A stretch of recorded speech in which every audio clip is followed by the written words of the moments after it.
2 de maio de 2015. Entra no ar a hora e a vez da pequena empresa. Confira o que preparamos para hoje. Nesta semana, visitamos uma empresa que fabrica seladoras a vácuo, equipamentos muito importantes para a conservação de diversos produtos. A ADVB, em parceria com a editora L2M, lançou nesta semana o livro Empresários Brasileiros, e nós estivemos por lá.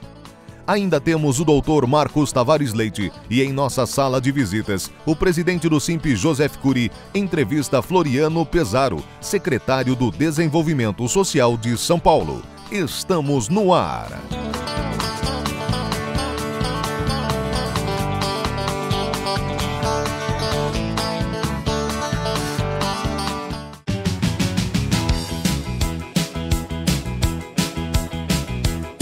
Tema recorrente que já discutimos aqui várias vezes, tem sido colocado em pauta muitas e muitas vezes, é a questão da desconsideração da personalidade jurídica das empresas. O que significa isso? Uma determinada empresa, num processo de execução, numa cobrança ou numa ação trabalhista, num dado momento, se desconsidera aquela personalidade jurídica da empresa e se busca a cobrança em cima dos sócios ou mesmo de administradores e gerentes.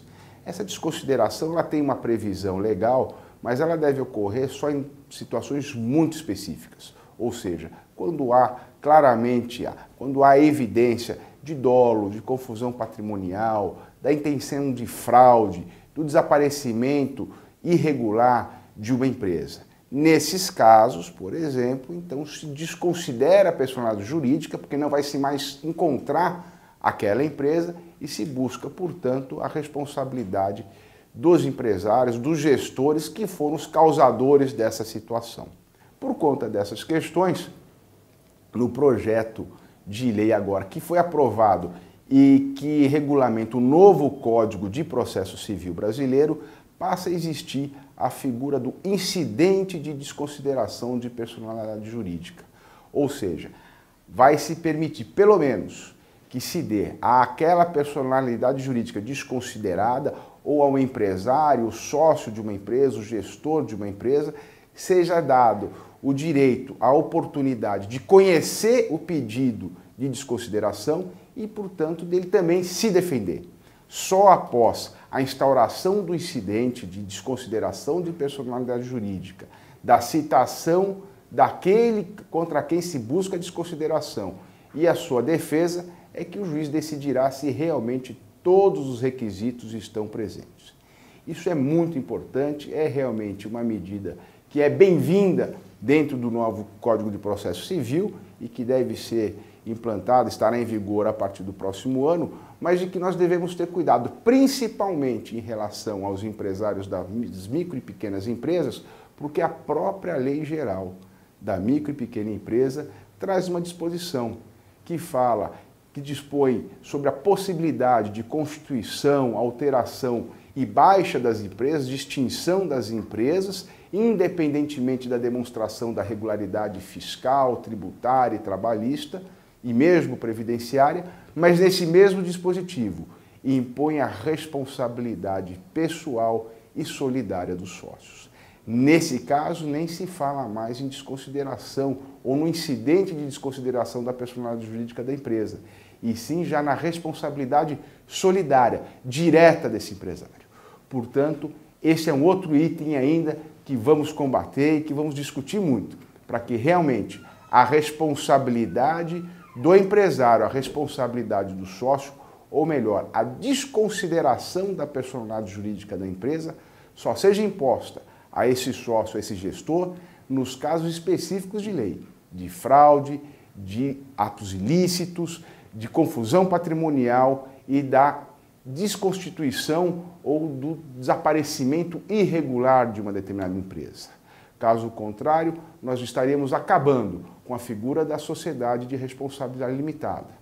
E, portanto, não se pode, isso nós já colocamos aqui, deve haver sempre um incentivo à atividade empreendedora, a formalização e a regularidade da atividade empreendedora. E não se pode equiparar eventual insucesso empresarial a um ato ilícito, como se tivesse aquele que não foi bem sucedido na sua atividade de risco, tivesse praticado em qualquer desses casos um crime. A atividade empresarial deve ser defendida como forma regular e o insucesso como uma fatalidade, na verdade, principalmente com a carga tributária elevada e o excesso de burocracia que nós temos aqui nesse país.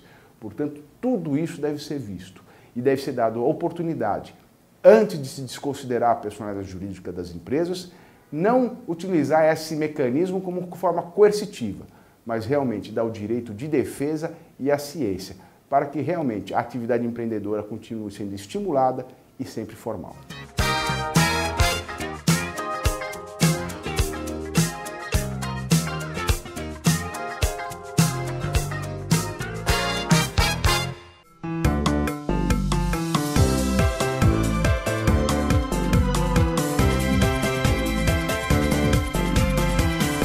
A Associação dos Dirigentes de Vendas e Marketing do Brasil, ADVB, em parceria com a editora L2M, lançou nesta semana o livro Empresários Brasileiros, de autoria de Latif Abrão Júnior e Marcos Barreiro. A obra retrata as histórias dos vencedores do título Personalidades de Vendas, prêmio que valoriza o empreendedorismo no Brasil.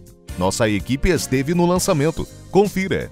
Então, é uma saga de todos os empresários brasileiros, é uma rendição nossa à importância do empreendedorismo, do risco, do capital, do trabalho na nossa economia. É um pouco a história da economia brasileira também.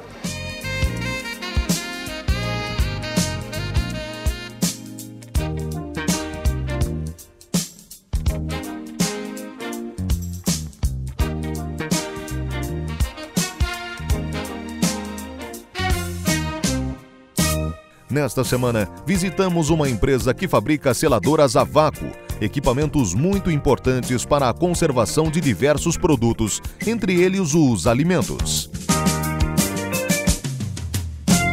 Uma seladora a vácuo, ela é destinada ao aumento de shelf life, aumento de vida útil de prateleira de um produto.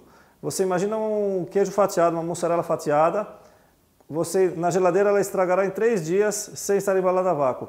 Você embala esse produto a vácuo, ele vai aumentar 10 vezes a vida útil dele, vai para 30 dias. Então, assim, é um ganho muito significativo e a um baixo custo. A evolução tecnológica foi muito importante para o desenvolvimento da empresa, como cita o seu proprietário. A empresa, nesses 22 anos, ela teve uma evolução tecnológica muito grande. Usava-se naquela época placas analógicas, né, que elas tinham um pequeno desvio. Tá? Hoje em dia é tudo digital, é uma tecnologia muito avançada, muito moderna e tecnologia embarcada nos equipamentos é de última geração. A empresa prospera a cada dia. Paixão e dedicação são itens fundamentais para o sucesso. Sinceramente, eu fico mais na empresa do que na minha casa. As máquinas são montadas com carinho, com amor, com dedicação. Isso é uma coisa que eu faço como se fosse uma obra de arte.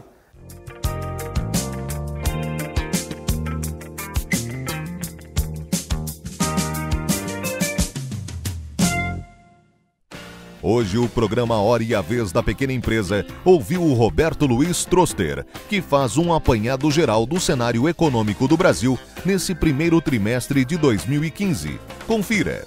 Houve um esgotamento da política econômica, que fez com que a dinâmica de crescimento enfraquecesse muito, o país está andando de lado, você teve uma pressão inflacionária alta, a inflação está na casa dos 8% ao ano, e com isso as perspectivas de médio e longo prazo estavam muito ruins, você teve uma mudança na política econômica, com realinhamento de preços, alta de juros e um aperto fiscal. Perspectivas. As perspectivas no curto prazo continua a inflação alta, o nível de atividade baixo. No médio prazo, dependendo da velocidade de ajuste das medidas pelo governo, é de uma retomada do crescimento. Ano que vem cresceu 1% e a partir de 2017 crescer na casa dos 2,5% a 3% ao ano.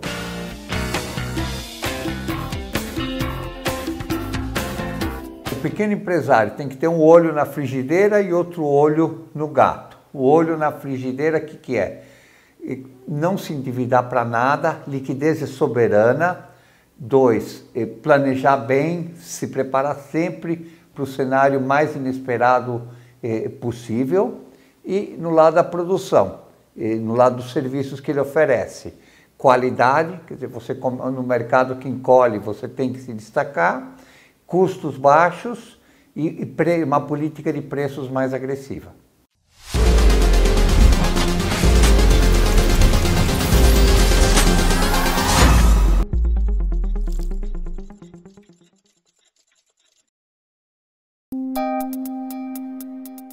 Entrevista da semana.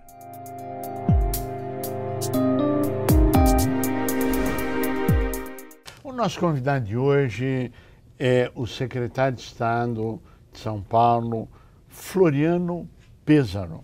E ele é secretário do Desenvolvimento Social. É um prazer tê-lo conosco, secretário. Prazer é meu, Cunha. Muito obrigado. Secretário, um dos trabalhos da sua secretaria trabalha com a miséria, a absoluta miséria. E eu tenho certeza que trabalhos como Bom Prato, etc., dão uma experiência maravilhosa da miséria. A pergunta agora não é o trabalho que o senhor faz com a miséria, mas como tirar as pessoas da miséria, como construir um país melhor, como evitar que isso ocorra. Desafio pequeno, né, secretário? Não, eu até digo sempre, se fosse fácil já tinham feito, né? Claro.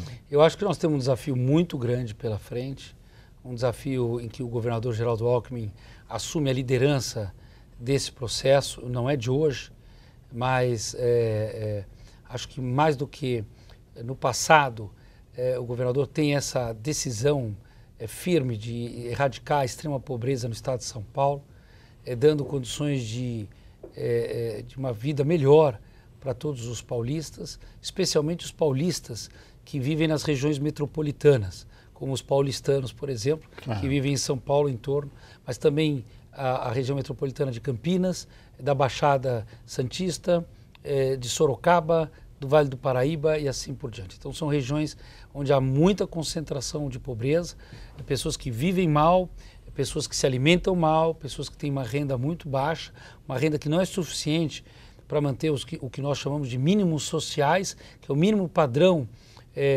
de condição de moradia.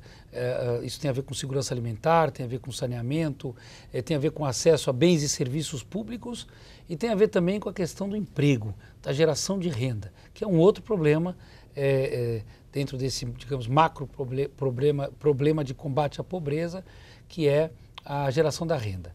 E nisso nós temos várias estratégias no Brasil, uma estratégia da microempresa, da microindústria, do MEI, do microempreendedor individual, mas acima de tudo, seguramente a grande saída que nós temos para tudo isso é a formação, é a qualificação, é a capacitação, é a educação. Sem isso, nós não vamos conseguir sair desse ciclo de pobreza que o Brasil vive há 200 anos. Agora, por que é que nós ainda continuamos com esses mesmos temas? Porque dinheiro não falta para isso. Dinheiro não falta para a formação.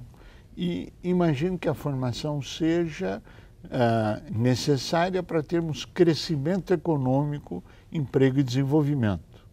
É isto ou a visão é equivocada? Não, eu acho que é isso. A geração de renda, ela é diferente da questão do trabalho, do emprego formal, muitas vezes. Ela é formal também, mas ela não precisa ser necessariamente com uma carteira assinada ou necessariamente com um patrão, né? Claro. Essa questão do desenvolvimento do pequeno empreendedor, ela ainda é vista no Brasil com muita desconfiança, especialmente pelos governos. Nós tivemos grandes avanços, tanto no nível federal quanto no nível estadual. E também os municípios passaram a interagir com o Estado e com a União no sentido de ampliar o credenciamento, o cadastramento dos MEIs, dos microempreendedores individuais. Mas isso ainda não é suficiente. Hoje nós temos o apoio e uma rede mais articulada de formação, seja com o pessoal do SEBRAE, seja com o CIEE, enfim, tantos outros parceiros que entram, o próprio SIMP, não é? Tantos parceiros que entram nesse caldo de cultura, ou de mudar a cultura a partir do empreendedor ou do empreendedorismo. Mas ainda os governos agem com muita desconfiança. Então é preciso superar esse obstáculo para que a gente possa, de fato, expandir a geração de renda independente da oferta de emprego formal no setor do comércio ou mesmo da indústria. Secretário, e nós não podemos deixar de fazer uma pergunta do momento que o país vive, do momento do Brasil. É o que todos nós assistimos pela televisão, os movimentos sociais, movimento de rua, etc. Qual a sua avaliação, secretário? Bom, a gente está num momento de grande ebulição, né, política, tem a ver também com a questão econômica, porque na medida em que nós temos uma deterioração econômica brutal no país e muito rápida, né? O país demorou, desde o início do governo Fernando Henrique, toda a estabilização da moeda promovida pelo presidente Fernando Henrique Cardoso, o fim da inflação, o processo de reformas constitucionais, né? A quebra dos monopólios, da telefonia, do gás canalizado, da navegação de cabotagem, da empresa brasileira, do petróleo, das telecomunicações, que permitiu com que o Brasil realmente desse um grande salto. Esse salto vai ocorrer a partir dessa estabilização e dessas reformas macroeconômicas durante o governo Lula, que é um governo que já sofre com denúncias de corrupção logo no seu início, né, gravíssimas, que foi o episódio do mensalão e que, infelizmente, porque ninguém torce para isso, está entrando para a história como um dos governos mais corruptos da história do país. O fato é que, nesse momento, nós temos um grande crescimento econômico plantado sobre bases do governo anterior, do governo do presidente Fernando Henrique.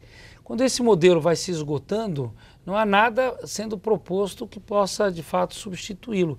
E há uma construção de 12, 13 anos, 14 anos de um crescimento econômico e, de repente, isso rui como se fosse um castelo de areia em sei lá, 15 meses, tá certo? Se pegar aqui o último relatório de indicador de atividade da micro e pequena indústria de São Paulo, que o SINPE encomendou ao Datafolha, você verifica que há, desde o final de 2013 para cá, uma ladeira abaixo, né? E acho que ainda tem muito o que descer, infelizmente, porque essa situação de deterioração econômica que está se dando nesse momento, ela vai gerar logo em seguida uma massa de desempregados que vão sobrar na minha secretaria como secretário de Desenvolvimento Social para tentar garantir os mínimos sociais para essa população, mas ao mesmo tempo ela vai, ao gerar mais desemprego, vai gerar menos consumo, menos demanda, menos produção, mais desemprego. Então a gente entra num ciclo vicioso. Ruim. Né? Ruim. E olha, Curi, infelizmente, pelos números que a gente vem assistindo, nós estamos no início desse processo ainda. Esse tarifaço que foi promovido agora pelo governo federal, que aumentou gás, luz, água, remédio agora, insumos, o câmbio, né, o dólar, as pessoas mais pobres em geral dizem, bom, mas o que eu tenho a ver com dólar, né? Eu não viajo para o exterior, não, mas é que quase tudo que nós consumimos tem algum componente importado. Né? O que as pessoas não sabem é que na compra do rádio, da televisão, do automóvel, do celular, de qualquer coisa, tem um componente ali importado que vai pagar $1 de 3 e tanto. Então, esse impacto inflacionário também vai tirar parte da renda do povo, porque o povo ganha o salário hoje e compra até o final do mês. Mas se ele compra o salário hoje e a inflação tira uma parte desse salário, o que nós chamávamos antigamente de caristia, né, ele vai comprar menos. Então, tudo isso é um cenário muito negativo. E agrega-se a isso esse brutal descontrole em relação à questão da corrupção. Né? Se nós olharmos a pesquisa, nós assistimos redução do nível de empréstimos, ou seja, falta de crédito no mercado, diminuição de produção, desemprego, elevação de custos e uma concorrência desleal em relação ao produto importado, que tem benefícios em detrimento ao produtor nacional. Dentro desse quadro, é o quadro que o senhor pintou de redução de tudo. Como se inverte essa curva? Bom, Qual seria a proposta? Essa é uma pergunta importante, porque que o cenário é ruim, todo mundo está percebendo, né? Aqueles mais distantes do dia a dia, digamos, da política ou da economia, estão percebendo que a situação está ficando mais difícil, né? Isso vale para o mais rico, vale para o mais pobre, todo mundo está entendendo isso. Eu acho que o governador Geraldo Alckmin tem dado aqui uma luz, digamos, uma bússola, um caminho, tem sido um caminho para nós. Primeiro, a desoneração de vários dos setores produtivos da sociedade, especialmente da indústria produtora em São Paulo, que tendo o seu ICM desonerado pontualmente, ou seja, medindo aqueles que estão tendo uma perca de mercado, possam se recuperar nesse mercado. Depois, acho que a questão do investimento social, né? Então, ampliar os programas que tratam da qualificação e da capacitação através do programa Via Rápida do Emprego, que é um programa importantíssimo, que se dá na Secretaria de Desenvolvimento Econômico. Mesmo o Fundo Social de Solidariedade, presidido pela dona Lu Alckmin, esposa do governador, tem feito um trabalho incrível, brilhante, de formação de quadros na área da construção civil, na área da moda, na área da padaria. A padaria já é mais antiga, todo mundo já conhece. Mas agora inovaram com a questão da construção civil e dos polos de moda. Então as pessoas passam a produzir roupa, passam a melhorar a sua própria residência, a construir para a residência dos vizinhos. Então tem uma série de programas nesse sentido que vão na qualificação e na capacitação do pequeno empreendedor. Depois a associação desses diversos trabalhos à linha de financiamento, que é o Banco do Povo Paulista. O Banco do Povo Paulista é o banco de microcrédito público que mais emprestou recursos nos últimos 10 anos. Nenhum banco, nem os bancos maiores oficiais emprestaram tanto dinheiro para microcrédito como emprestou o Banco do Povo Paulista. Então eu acho que é juntando esse caldo, junto com o serviço social, com a educação, que a gente pode dar o exemplo em São Paulo de não, como diz o governador, não deixar a peteca cair, ou seja, manter o estado de São Paulo num nível de desenvolvimento econômico e social e manter os paulistas preparados para a crise, mas também para a saída da crise. Agora, existe um nó político hoje no país. Existe um quadro que a gente pode chamar talvez falta de diálogo ou não diálogo, ou diálogo excessivo, etc. Qual a sua avaliação disso? E tem solução ou não tem solução? Acho que tudo tem solução, né, Curi? A gente já trabalhou juntos várias vezes aí buscando soluções. Claro. E a gente percebeu que a principal forma, caminho, é o diálogo. O que eu sinto é que há uma rejeição muito grande de um diálogo franco, aberto e honesto por parte hoje do governo Dilma, especialmente do partido que dá sustentação, que é o Partido dos Trabalhadores. O PT, sempre numa arrogância máxima, se achou acima do bem e do mal, né? E como o único partido representante dos trabalhadores brasileiros. O que já era uma falseta logo de início, né? Quando nós criamos o PSDB, que é o meu partido, o PSDB é um partido social-democrata e tem fortes ligações também com o movimento social, com movimentos sindicais, com o movimento estudantil, do qual eu fiz parte, né, lá atrás. Então eu acho que essa arrogância, e no governo isso ficou pior, e depois de 3 eleições presidenciais ficou pior ainda, de que eles têm o controle de toda a sociedade, ou querem ter o controle de toda a sociedade. Obviamente que a sociedade brasileira não é igual à sociedade venezuelana, não é? Aqui nós temos instituições muito fortes, nós temos uma população que está construindo essa democracia há muitos anos, que quer a democracia, né? Não é verdade que tem uma pequena minoria que pede outro tipo de alternativa fora da democracia que nós rejeitamos. Claro. Porque para nós só existe uma alternativa, que é a democracia, por mais difícil e complicada que ela seja. E vamos superar isso com diálogo. Nós temos o tempo todo buscado diálogo com o governo. O governo não só rejeita, mas como também diversas vezes acaba confundindo o diálogo, né? Quer dizer, confundindo essa lógica nós e eles, né? Ricos contra pobres, negros contra brancos, centro contra periferia. Esse divisionismo nacional digamos, o lulopetismo vem mantendo ao longo dos últimos anos é muito grave para o país. Essa divisão para o país não serve para ninguém.